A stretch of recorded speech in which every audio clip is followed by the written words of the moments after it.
அவளைத்தானே நான் நினைத்தது, என்னை பிரிவு வந்து ஏன் அழைத்தது?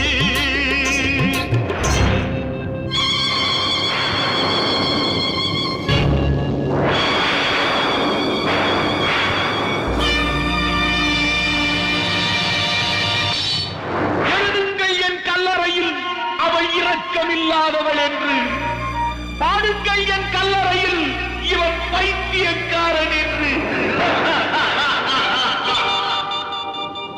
கண்கள் தீட்டும் காதல் என்பது அது கண்ணில் நீரை வரவழைப்பது, பெண்கள் காட்டும் அன்பு என்பது நம்மை பித்தனாக்கி அலைய வைப்பது.